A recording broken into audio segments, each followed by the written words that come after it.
Hello friends, myself Professor S.V. Gurmut, Department of Botany, MGVC Arts, Commerce and Science College, Muddebeyala, Karnataka State. Today's class we discuss about microbiologists and their contributions. First microbiologist Antony van Leeuwenhoek contributions. This is for BSc first semester NEP Botany syllabus. Antony van Leeuwenhoek, as well as being the father of microbiology, Van Leeuwenhoek laid the foundations of plant anatomy and becomes an expert on animal reproduction. He discovered blood cells and microscopic nematodes and studied the contributions of wood and crystals. He also made over 500 microscopes to view specific objects. Born in the year 24 October 1632, Delft. Date of death 30 August 1723. In 1648, he was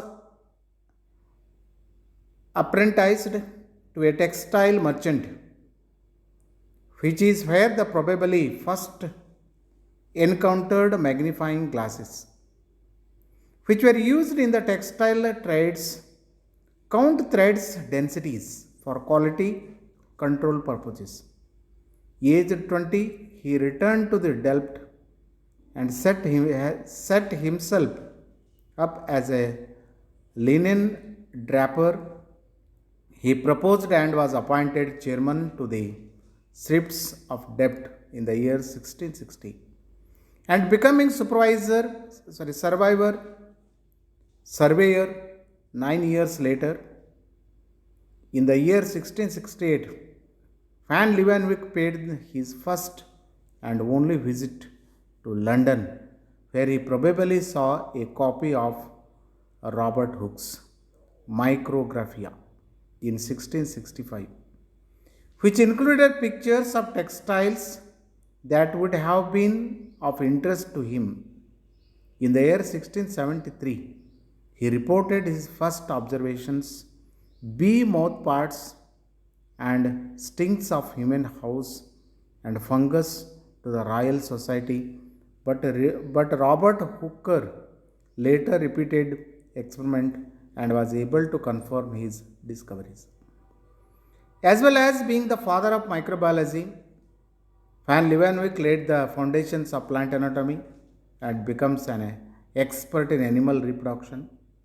He discovered blood cells and microscopic nematodes and studied the structure of wood crystals. He also made over 500 microscopes for view structures of wood crystals, specific objectives. He also discovered sperm, which he considered one of the most important discoveries of his career, and described the spermatozoa from molluscs, fish, amphibians, birds and mammals, coming to the novel conclusion that fertilization occurred when the spermatozoa penetrated the egg. This is the contribution of Antony van Leeuwenhoek.